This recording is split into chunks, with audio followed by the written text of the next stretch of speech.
Next. Question on the atmosphere. Go ahead. That orange, that visible orange Yeah. area that you can see, where is that located in the atmosphere? Well, you can see that's the surface of the Earth right there along that blue edge. And the sensible atmosphere ends at about 400,000 feet.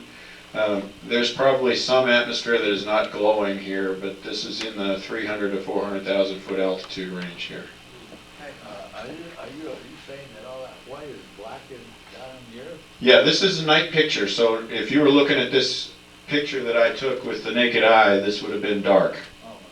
You'd have been able to actually see city lights right here. Yeah, so the time delay, well, we had moonlight and you have starlight, so if you have the lens open long enough, it actually illuminates the Earth and it overexposes the picture. But it was the only way that we could actually capture the star field on the film at the same time. So it's a trick of photography. Okay?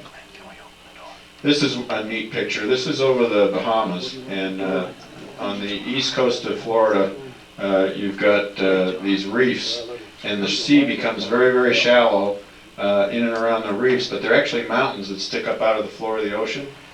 And so they drop off on a cliff, and right along this edge here where the light blue turns to really black, the sea drops off thousands of feet suddenly. And so from the view in space, you get this beautiful pearl oyster, if you will, in the ocean around a dark, dark blue. Next. This is life on the flight deck after we get on orbit and we get a chance to get settled in. We get out of our spacesuits and we live a pseudo-normal life. We have to learn to adjust to floating weightless for 10 days. But this is Eileen Collins. She was my co-pilot on my third mission. And she commanded the return to flight of the shuttle back a few months ago. And we were taking care of the morning facts. Every day the control center will send us up the timeline and plan and the work order for the day. And it's usually about 30, 40 pages long, and it came off an old-fashioned printer that had this corrugated edge on it. And we used to love to peel it off and make a big coil out of it and play with it in zero gravity. So, next. This is another slightly time-delayed photograph taken looking out at the horizon. This is the Aurora Borealis. Or otherwise known as the Northern Lights. And you can see how it dances from the edge of the surface of the Earth. There's a layer of green and then there's red above it. This is caused by those cosmic ray particles that I mentioned coming from the sun that have interacted with the magnetic field of the Earth. And if you think about the Earth's magnetic field, the field goes vertical to the surface up near the poles. And so those particles are steered by the magnetic field and they actually dive towards the surface of the Earth up near the poles and they react with the atmosphere and create these colors. That's why you see the aurora at the poles and very rarely towards the equator, because the particles don't come through the atmosphere other than to ride on a magnetic wave of the magnetic field of the Earth, which is near the equator. That magnetic field is parallel to the sky and horizontal, and it goes vertical and dips into the poles at the North and South Pole. So that's the effect you get. And what's neat is in real time, this looks like a curtain and it actually dances around, and you can see it moving and undulating as the magnetic field vibrates in waves and the particles fluctuate as it comes in. Next. This is a very recognized, this was from 2002, and this is a tropical storm, but with hurricanes on everyone's mind, I thought I'd show you this. There's the eye, and it's not a hurricane, but you can see how tremendously wide this is. You've all seen this on the Weather Channel, how wide these storms can be, nearly 1,000 miles across. The view from our orbit, from horizon to horizon, is a good 1,000, 1,500 miles, depending on whether you're looking straight down or slightly on an angle. These are thunderstorms sticking up underneath the clouds and poking through the top of it. Every one of these, it looks like your oatmeal boiling in a pot. You can actually see that stuff moving. You can see the rotational flow. Next. Beautiful sunset along the coastline, the sun glint, and we get to see 16 sunrises and sunsets per day. Next. As we go around the Earth every hour and a half. What coastline is that? You know, I don't recall. I took this back in the 90s, and I'm not sure if that's near Virginia or somewhere looking south from the east coast of the U.S., perhaps. Next. This is a view after we've attached ourselves to the space station, and that mechanism that I talked about is right here, and you can see this is a module of the space station, and we've climbed up into the station and we're looking out a window back at our own spaceship. This is the Black Sea, Western Europe over here. Really neat view. Next. This is one of the more prominent, easily recognized spots on the planet Earth. Anybody know what that is? Cape Cod. Cape Cod, you got it. I grew up right there in a little town under that cloud. This is Boston Harbor. Newport, Rhode Island, where the Naval War College is, right there. Nantucket, Martha's Vineyard, and the Cape. Next. There's always time for sharing a moment with your Russian colleagues. This is a commander of my last visit to the Mir space station when we brought the last American off of their space station when they were getting ready to terminate the use of it. His name is Talgat Musabayev. He's Russian, but he's Kazakh by birth. He's actually born and raised in Kazakhstan, which was a member state of the former Soviet Union, and he became he was the first Kazakhstani cosmonaut. He was the commander of the space station when we got there, and they used to have a guitar on board, and you ought to hear him sing Yellow Submarine with a Russian accent. It's really something. That's what he was singing, was we all live in a yellow submarine. I'm not sure that's the right song to be singing when you're on a space station, but anyway. Next, please. We take these kinds of pictures just because we can. When you're floating in weightlessness, you can rotate this any direction you want. There is no up, there is no down. But this was the first mission that we flew to the Russian space station. I was the pilot, Hoot Gibson was the commander, our flight engineer was Greg Harbaugh. These other folks around the circle, the two guys in purple were the two fresh new crew for the Russians that we took up. This guy was a Russian and he flew his first space flight with us. Can you imagine growing up in Russia, becoming a cosmonaut, and then when they finally give you a mission, you're going to have to go to the U.S. and fly in a space shuttle instead of your own ship. Well, that's what he got to do. This guy was his commander, and he'd flown a bunch of times and flew up with us on the shuttle. We left them there, and we brought these two guys and Norm Thagard, the American. These three guys had been there together for 100 days. And then the two gals on the top here were the round out of our American crew of the shuttle. Next. This is one of the modules of the space station that they had converted into their closet storage area. And a lot of the space station looked like your garage when you needed to have a garage sale.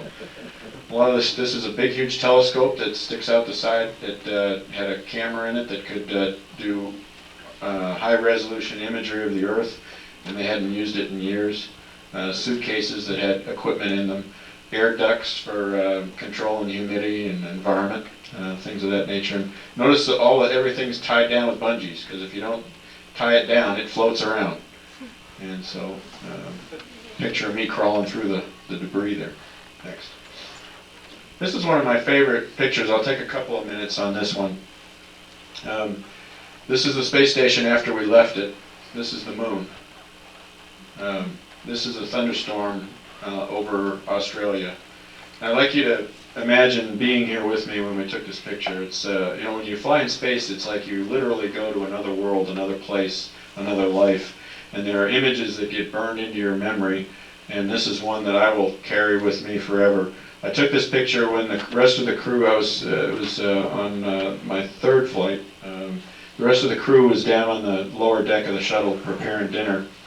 And we'd had a long day, and we had to undock, and we were drifting away from the space station, and we had a quiet moment. They went and started preparing dinner.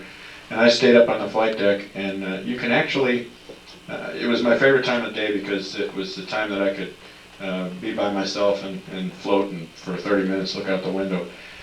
When you're in weightlessness, if you're a little bit too much in a hurry and you push off of something, you will bounce around the cabin like a ping pong ball. So when you learn to adjust to flying in space, you literally have to slow everything down.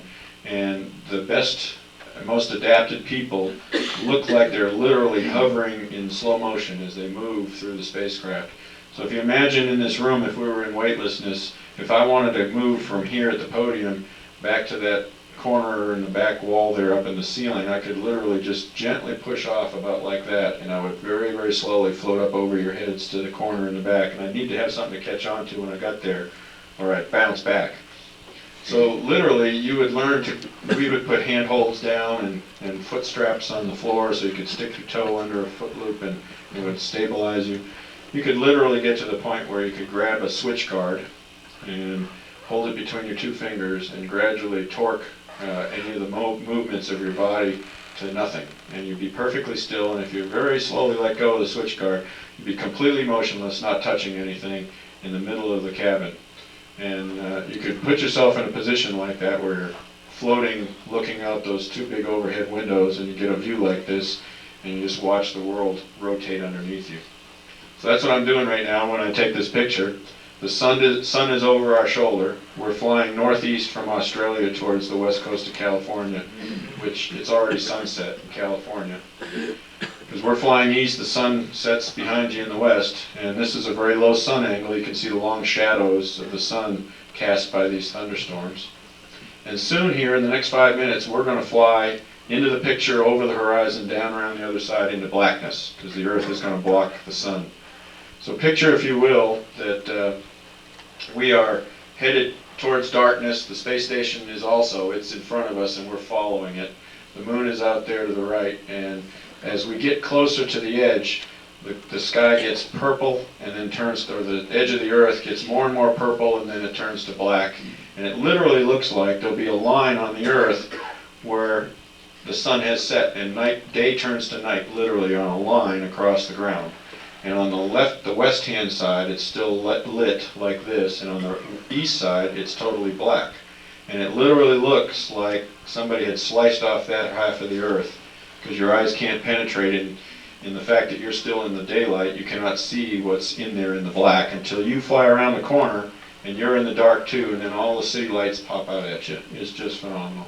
It really is. You get a picture of that too? I think I might have I don't know if this has a night picture of the city lights or not. Let's see, I can't recall. I do have some, I'm just not sure it's in this package. Probably not. This is landing, and this is the end of the mission when we turn the spacecraft into an airplane again. All we have to do to come out of orbit is slow down the slightest little bit. We maintain our orbit by virtue of the fact that we're going fast enough. It's like the ball on an end of a string. You're spinning the ball, and if you're spinning it at the right speed, it just hovers there horizontal to the ground. And if you slow it down, it tends to sag. And if you spin it too fast, it tries to pull it out of your finger, right? So the idea about flying in orbit is really the same thing. Let's find the right speed where we don't fall back to the ground, but we don't go too fast that we'll sling out into space. And we're captured by gravity with a balance of our rotational speed to stay in this orbit. And that speed for Earth in low orbit is 17,500 miles an hour. So when we lift off, we take off and we go as quickly as we can. We go horizontal, parallel to the Earth, up above the atmosphere, and we try to get to 17,500 miles an hour. We shut the engines down precisely at that speed, and that holds us in a very stable orbit. When it's time to come home, all we need to do is slow down about 200 miles an hour out of that 17,500. And that's enough for us. It's like you started spinning that ball just a little bit slower, and the ball starts to fall off that string towards the floor. And that starts us to descend towards the atmosphere. And as soon as we touch the atmosphere, we get drag. And that drag pulls us in. And we plan it so that the lift of the wings can keep us from pulling us in too fast. And we don't want to get too much lift, so we'll often steer ourselves over on the side so that we don't skip back out. And we control the amount of lift and drag to arrive right at the Kennedy Space Center for landing. We are Mach 5 still when we hit the west coast of Florida, flying over Orlando. And you would swear that you're going so fast that you're going to touch down in the middle of the Atlantic Ocean. But the drag just gets exponentially steeper and greater to where you dive down into the thicker atmosphere and you go from Mach 5 to touchdown in about 3 minutes, 4 minutes. It's really impressive. We hit final approach. It's like a 20-degree dive bomb, those of you who've flown bombers and fighters. It looks like a 20-degree dive bomb, and we do that because we got no engines and we have no choice but to land the first time. And so we come in very steep so that if you end up with a navigation error or you make an error on your positioning, you can always pull up a little bit and stretch. But we come in very steep on a 20-degree dive at 300 knots, and we hold that until we're about 2,000 feet above the ground. And then we start a round out and pull out, and that puts us on a 3-degree final approach to the runway, and we touch down at 195 knots. So we're moving. It's a real lovely machine to land and to fly. Let's go over to the next one. I think that's probably what I have for you today. I appreciate being able to share some of this. We are in the middle of transitioning to a new program.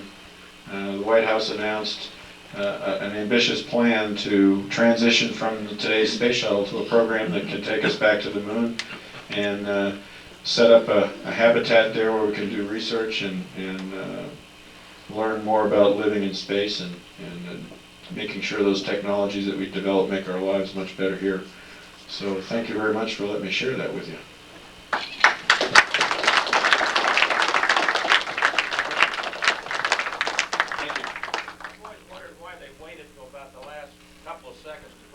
I know you can't change anything, it's Yeah, going to that's land right. anyway, but... The landing gear are interesting. It turns out that if we have a landing gear malfunction detected early, we have tire pressure sensors, we have brake pressure sensors, we have brake temperature sensors. If we have something, and we also have 3 hydraulic systems that are redundantly powering the actuators to lower the gear, and then on top of that, we have pyrotechnic devices that will blow the gear down. And those pyros actually fire every time because you don't have time when you lower the gear at 300 feet to say, oh, it didn't come out when we hit the pyros. So that it's when you hit the button to lower the gear, you get everything all at once, and they just blow down and they're powered down hydraulically. Now, if we had a malfunction with any of that and we detected up high with all of our sensors, we could actually lower the gear at about 20,000 feet, and it would give us the same drag as if the speed brake were out. But once it's down, you can't vary that. So if you've ever noticed, the tail of the orbiter actually splits, and the rudder surface that's back there that moves left and right, it can split open and move left, right while it's split open, and that's the speed brake.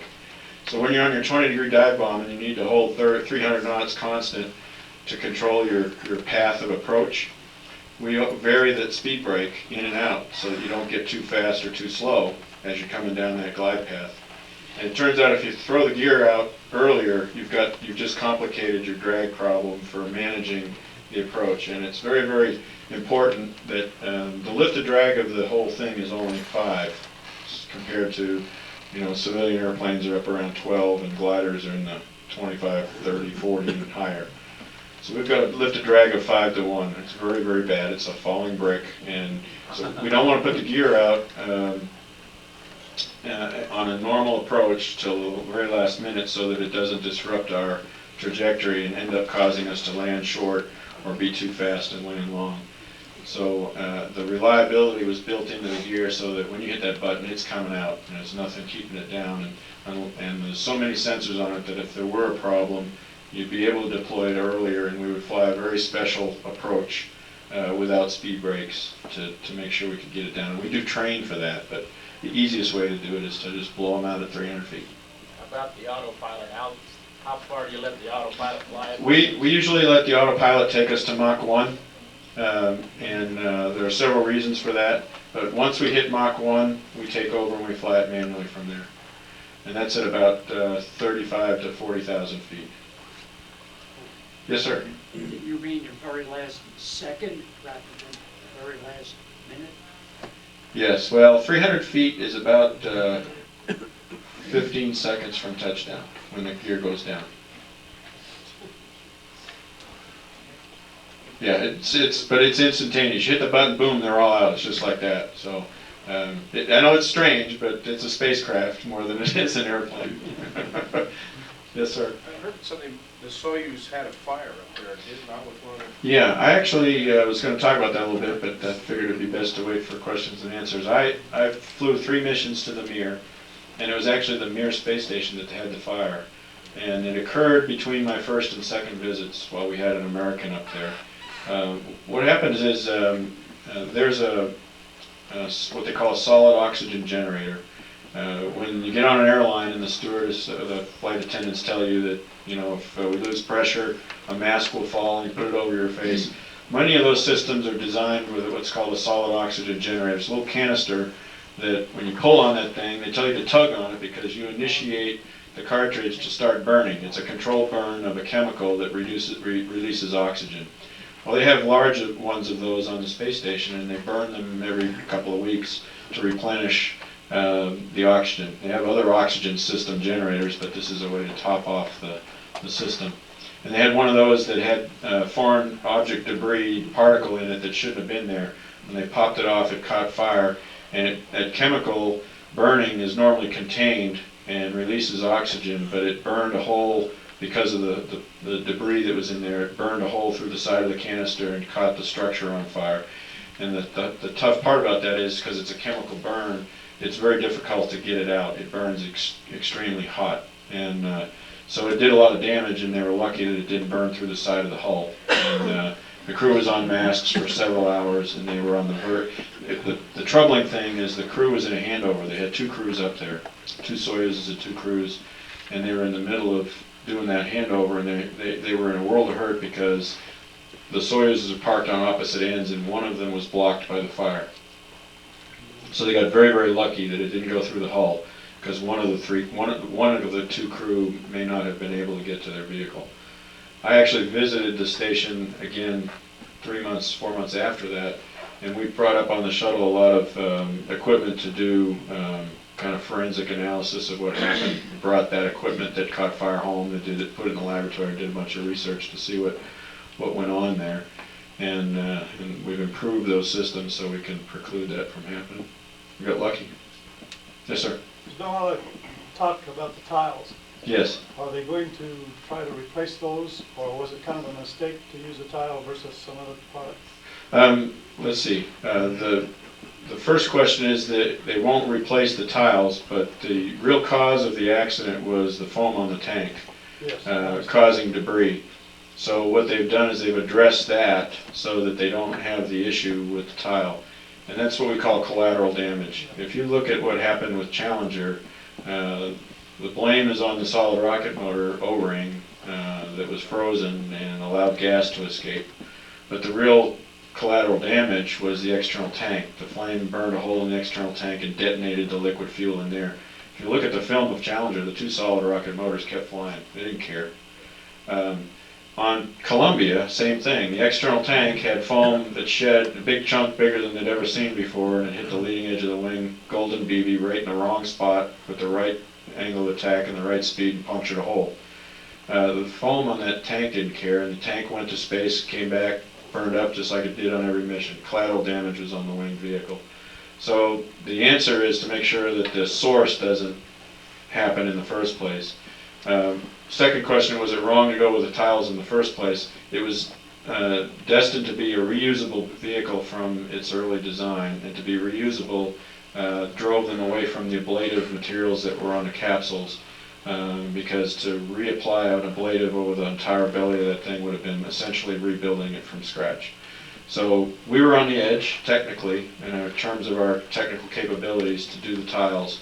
They've worked very, very well, and they still do, as long as you don't allow debris to get on them. So they're working very hard. That's why we're not flying now. We're down another 4 or 5 months. Maybe it'll end up being closer to a year by the time they fly again. And they've discovered what went wrong on that first flight.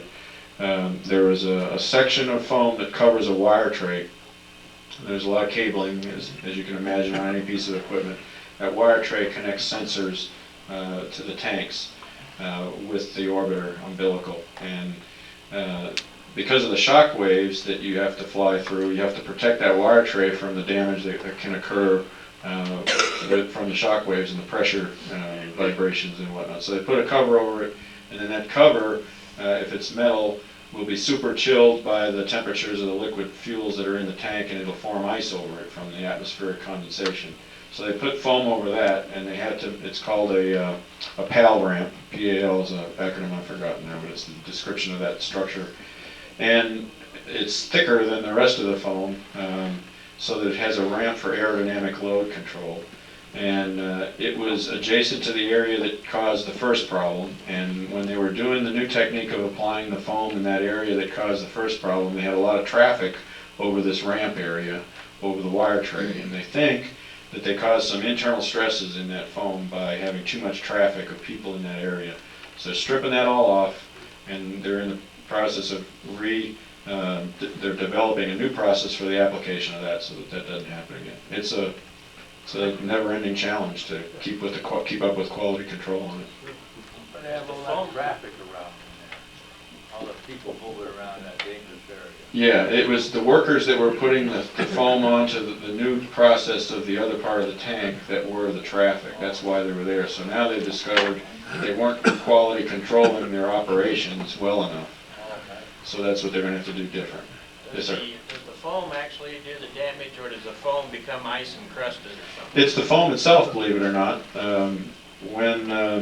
What happens is the foam is applied with a spray-on technique, and it's much like the foam that you have in the walls that you can spray into your home for insulation, and it's expanding foam. And it has a lot of air in it and little bubbles in there. And if you have a large enough bubble that is completely trapped with air inside of it, as you climb to altitude and the pressure of the atmosphere drops, that bubble starts to put pressure and it pops the foam away from the lower bubble below the surface. And so they've had to develop a foam application process that absolutely eliminates all those bubbles.